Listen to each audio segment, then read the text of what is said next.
cheer. Yeah, rapping in grade 1, I remember rapping to the senior. He was in grade 7. And I was spitting Busta Rhymes. And he was like, damn, that's dope. Can you repeat that again? I was like, nah.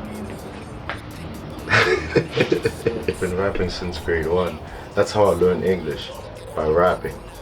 So, since school, grade 2, grade 3, grade 6, I cut my first demo professionally, like proper quality. I had to pay like 700. Thought I was balling.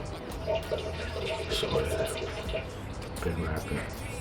So I loved rapping so much that it was undeniable. So my brother, he's the one that named me Mason. I came with the superstar later on because we used to listen to Bad Boy. So, you know, Mace was a major influence. So he's like, one day came through, he's like, yo, I got these numbers. I saw a poster. We call this guy. Freedom Day. It was Freedom Day, I remember, 27 April. Yeah, it was Freedom Day. Because they had everybody outside, you know, it was like a festival. And then we went up to, it was Church Street. This nigga Cowsback, he used to call himself Cowsback. And he had a studio, and we did it. It was on a Bad Boy beat, Notorious B.I.G. I think, yeah. And yeah, we did it. And then I came back. He liked me so much, he gave me a beat. So I came back, I killed that beat. And then, I don't know, that nigga must have caught feelings. He started telling me all these things. You know, we're gonna blow up.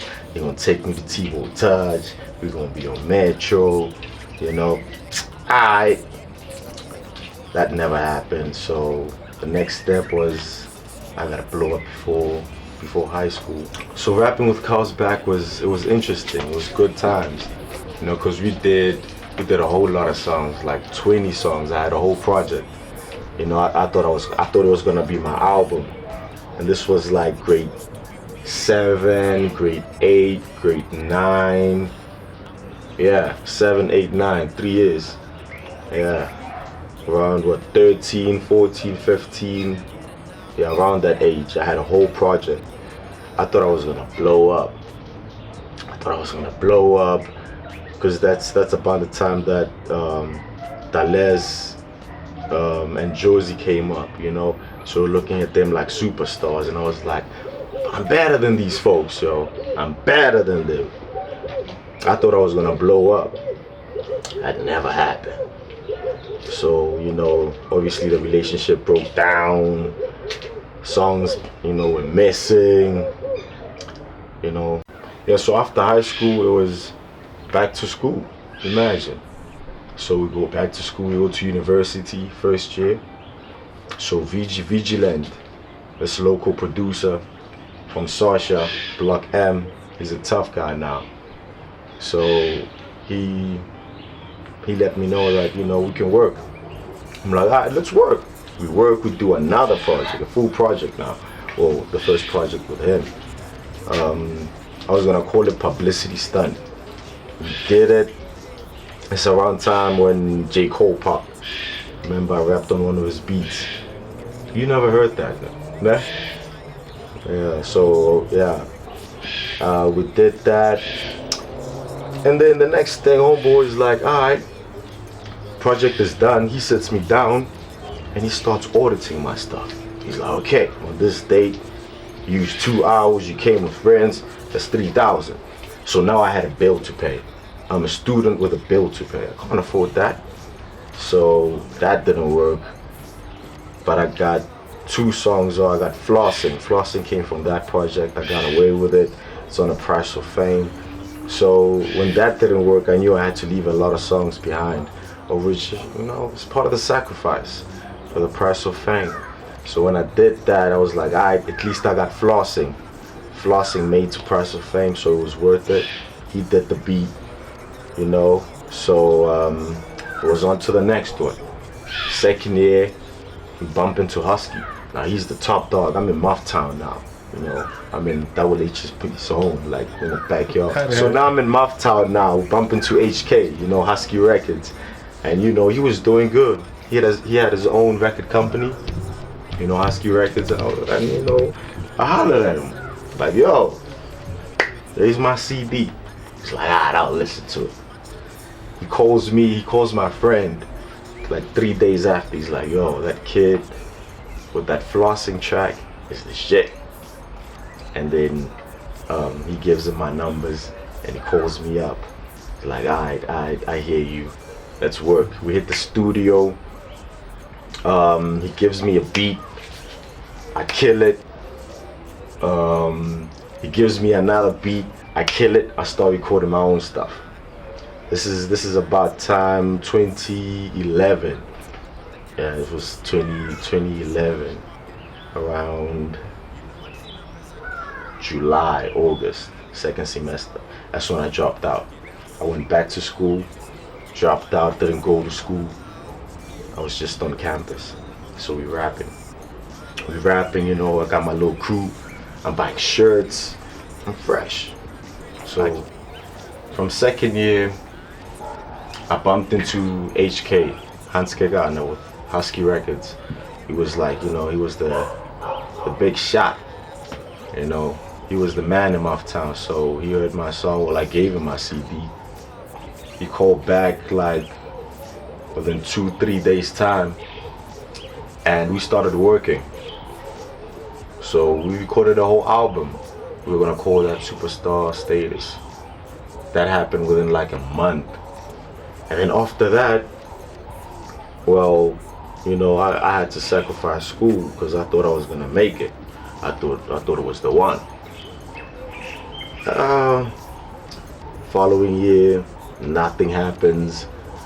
I'm at home. I record another project there, you know, to get it off your chest, you know. I call this one, I ain't even had a name for it, but it was like 10 tracks.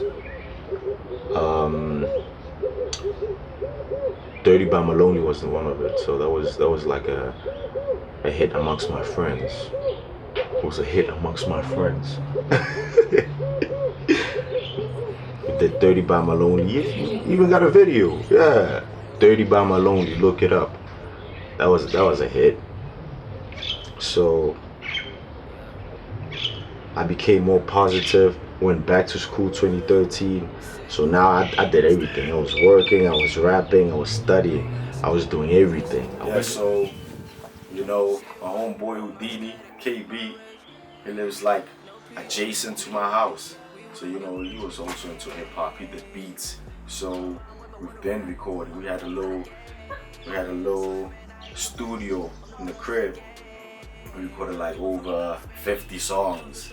This was like 2012, 2013. It was crazy, you know. It was crazy, and yeah, that's how we survived, you know. That's how we got over poverty, for real. Always cooking up in the studio, and then because now I was so positive. I was doing everything. I was working, I was studying, I was rapping, so I was going hard. And then I also worked with a local cat, Bulagazi. We also did a whole project. I remember when myself and KB actually went to his studio, because our studio wasn't, you know, top notch. I mean, come on. So we had to pay him, and KB paid him, because, you know, that nigga called him the next day like, nigga, where my money?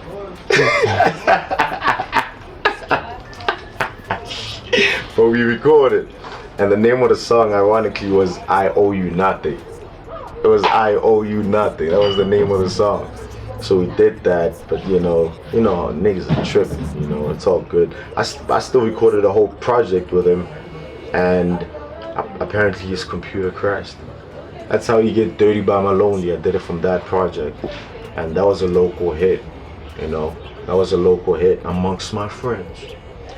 So after that, you know, I'm still out here, I'm still hustling, I'm working with him, I'm working with people I don't even know. I'm working with people I don't even like, you know. But HK came back, he's like, yo, let's work. I'm like, okay, let's work. let's work. And you know, a few performances there, yeah, but we're still pushing. You know, I work with Tussman. He got me to work with Tussman. I did Straight Shatter. I remember meeting Tussman. He a cool guy. I did Straight Shatter with him. He produced it. We did it in the studio. He liked it. I liked it. HK liked it. We shot a video to that. Now this is 2015. Yeah, we shot a video to it, and we put it out. You know, we put it out. I thought it was a great record. I thought it was ahead of its time, but it made it to the EP. Straight Shatters track 5, Superstar Mason. So we got a video to that, and then you know we just kept on pushing. So I was working with a whole lot of different producers. So 2016 I was still doing what I do best. You know, Houdini gave me this beat, and I put the girl I was seeing that time on, and that's how I'm a Star came about. You know, Houdini did that, and it made the EP. You know, Press of Fame. I think that's track 6, if I'm not mistaken. So that's how I'm a Star came about, and I actually recorded the song. Well, I recorded by Chosen. You know, Chosen, my nigga. You know, that's the studio we've been using the whole time. You know, he was my DJ, and then he decided not to DJ anymore. But you know, he been having my back, and yeah. So I got a lot of songs at his studio, even like crazy songs. I got like over, I don't know, 100, 200 songs. I got songs everywhere. So the 10 songs you get from Press of Fame is basically a span of 7 years. You're getting 7 years worth of work, and my best work. So that's what you're getting. So 2016, I'm still pushing, and you know, something happened. I got into an accident. I was scarred, but I woke up. The third day I did I Cannot Deal. I did that with Devo. KB was there. You witnessed that. Yeah, nigga. Yeah, we did I Cannot Deal. You know, in my home. We put up the studio there, put a laptop. We did it at my crib. So when you listen to that song, just know that I was coming back from an accident, and it really scarred me. And then I think it's track 8, you know, in Press of Fame EP. So that's where the song comes from, I Cannot Deal. And then 27, I was pushing. This is last year, I was pushing. You know, so I bumped into Weezy Beats. So, you know, Weezy Beats is a beast. I bumped into Homeboy, we started working, we pushing. You heard Come Up. I had Come Up since 2014, 15. Yeah. I've had Come Up, you heard it. He's like, this the shit. Let me jump on. Let me reproduce the beat. He did that. And shot a video to it. We were working on a Come Up. That's the 3rd song. So that's how Come Up came about.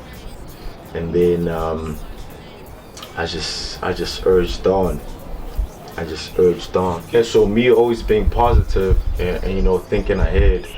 I do the song, you know, one of my boys, Neptune Beats, that did the first song, Press of Fame, on the EP. He sends me a beat.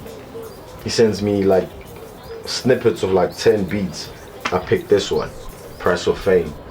He named it Press of Fame. So that's where actually the EP comes from that one song. The first song you hear, Press of Fame, was actually the name of the beat. So when he sent it to me, I said, I like this one. And remember, I was with Weezy. He's like, yeah, that's the shit. And we killed it. So I killed it before he sent the full track. He sent me like a minute, and I did the whole song without having the full track. And the next morning, I hollered at Weezy. I'm like, let's do this. We recorded. He's like, you gotta put it out. I put it out the same day. People liked it. I was like, Press of Fame, let's work around that. So that's where Press of Fame comes from. Price of Fame EP is my life. Let's take, not even, I can't even say the music will be from a 7-year period, but it's my entire life, so it's like 27 years. That's why Mason Mandela, I feel like I did 27 years behind bars. That's so you get the Mason Mandela, you know. So it's one of the nicknames I play around. So the Price of Fame is songs I've done since flossing, since 2011. So when you put all that work, I got like over 100 songs. So over 100 songs, you're getting 10 of the best. That's fake. You're getting 10 of the best. The best. That's what you're getting from Price of Fame. So after I did the song Price of Fame, I started being out here. I'm like, this song is a potential hit, but I can actually dominate the market. So I start getting all my best work now. Me and Weezy go hard. We do the video to come up. We push harder. And then it got deleted on the net. So Price of Fame, from the top I did that track, it took about a year to actually put everything together. You know, so I was working a lot with HK, you know, for Husky Records. I was working a lot with Weezy. So I had my cousin Aledi, the executive producer, you know. He was advising me the whole time. So he's like, man, you know, you're putting out good work. How about we actually make it into a project? I was like, yeah. He's like, I'll put it online. He's like, I'll put it online. I'm like, okay. And I'll make CDs. So so the groundwork behind that was me just getting the best songs on the tape. So we had like about 20 songs, but then because it was an EP, we wanted to make it an EP. We had to cut the songs down. I mean, even 10, you might feel like it's too much. This is my son, Superstar Mason, signing CDs, you know. Signing CDs now. You know how it is. Signing session. There's the agent. That's the agent. And you the manager. And I'm the manager.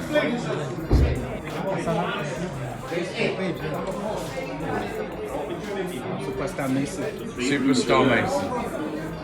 You know how it is. Your mama house, give me 2 years, I'll be sitting on millions. When I make it rain is when I'm pissing on victims. What are y'all thinking? Don't get it all twisted. I flow too much that I draw no fish.